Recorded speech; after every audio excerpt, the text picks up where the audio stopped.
آج Quetta press club میں Sindhi culture day منایا گیا، جس کے مہمان خصوصی پاکستان پیپلز پارٹی کے رہنما صوبائی وزیر صادق عمرانی تھے۔ ان کے ساتھ پریس کلب کوئٹہ کے صدر عبدالخالق رند، بلوچستان ہائی کورٹ بار ایسوسی ایشن کے سابق صدر ایڈوکیٹ عبدالمجید خان دمڑ و دیگر بھی تھے۔ اس موقع پر صادق عمرانی نے کہا، جو رند صاحب اخبار میں دے علیہ سندھی سمجھو علیہ نہ سمجھو ہم ٹھیک ہے، تو بنیادی چیزیں ایشوز ہیں بلوچستان کے اندر، درگاہوں کے قائل ہیں،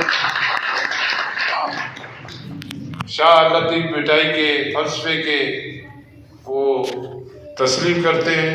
انہوں نے سندھ میں بڑی ایک تبلیغ کی، دین اسلام کی اور سندھی ثقافت کو بھی اجاگر کرنے میں ان کا ایک عالمی کردار رہا ہے، نہ صرف سندھ تک بلکہ عالمی سطح تک جہاں پہ بھی جائیں گے تو شاہ عبداللطیف بھٹائی کی شاعری، اس کے فلسفہ کو تسلیم کیا جاتا ہے۔ میں کوشش کروں گا سندھی اکیڈمی کے لیے بھی اپنے ذاتی طور پہ بھی جتنا بھی ہو سکے ان کی مدد کریں، لیکن رابطہ ہونا چاہیے۔ اب میرا اور ان کا رابطہ 12 سال کے بعد ہوا ہے، تو رابطہ ہونا چاہیے۔ جو بھی ایشو ہوئے، نہ صرف کچھی کے، نصیر آباد کے، پورے بلوچستان کے، پیپلز پارٹی ہم کس کے پیچھے ہیں؟ ہمارا لیڈر کون ہے؟ ذوالفقار علی بھٹو کون ہے؟ میں کہتا ہوں کہ سندھیوں کا سب سے بڑا لیڈر اگر آج دنیا کے اندر مانا جاتا ہے تو شیخ ذوالفقار علی بھٹو کو۔ تو ہمیں جس طریقے سے شاہ عبداللطیف بھٹائی کے فلسفے کو، شاعری کو کا مثال دیتے ہیں، ان کی جدوجہد کو یا موجود دوروں کی ثقافت کو، تو ذوالفقار علی بھٹو ایک سندھی کے ہونے کے ناطے اس نے جو مقام سندھی قوم کو پوری دنیا کے اندر دیا، میں کہتا ہوں کہ ایسا کوئی لیڈر پیدا نہیں ہوگا۔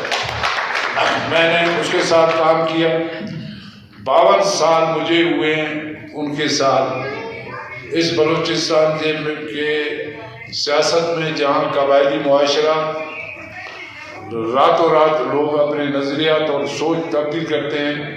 تو کسی نے کسی سے پوچھا تھا کہ بھئی آپ روز کیوں پارٹی بدلتے ہیں؟ کہتے ہمارا تو ایک ہی پارٹی ہے، حکومتی پارٹی، جو حکومت ہو ہم اس کے ساتھ ہے، یعنی نظریہ نہیں ہوتا ہے ان کا۔ ہمیں آپ نے ایسے لوگوں کو جن کا کوئی سوچ، کوئی نظریہ نہیں ہوتا ہے، چاہے وہ بلوچ ہو، چاہے سندھی ہو، چاہے پٹھان ہو، ہمیں ایسے لوگوں کو مسترد کر کے انسانیت کا جذبہ پیدا کر کے اس صوبے کے اندر امن، ترقی، خوشحالی کا ماحول، فضا پیدا کرنا چاہیے۔ تعلیمی نظام کو بہتر کرنا چاہیے۔ مختلف علاقوں میں یونیورسٹیاں ہونی چاہیے۔ میں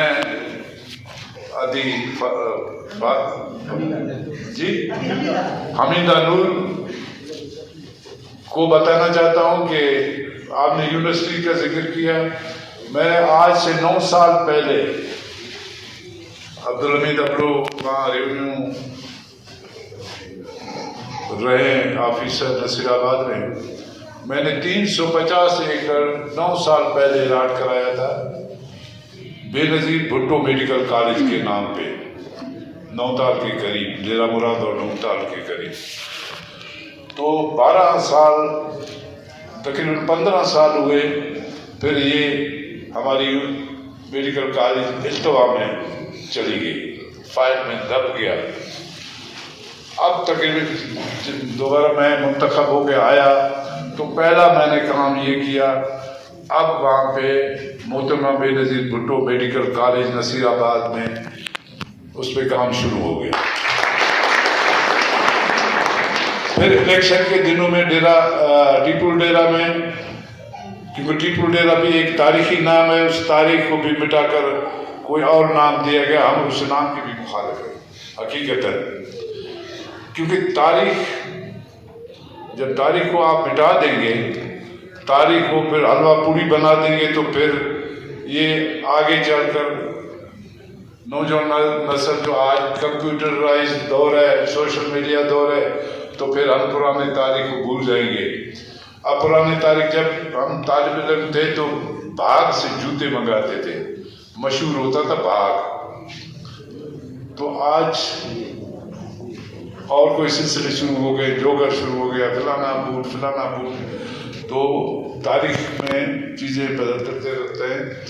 ہم اپنے لوگوں کی تاریخ کو نہ بدلیں، ہم اپنے نوجوان نسل کو امن، ترقی اور خوشحالی کے راستے پہ لے جائیں. آج جس طریقے سے بلوچستان کے اندر نفرتوں کی فضا پیدا ہو گئی ہے، ان نفرتوں کو ختم کرنے کے لیے ہمارے دانشوروں کی، ہمارے ماؤں کی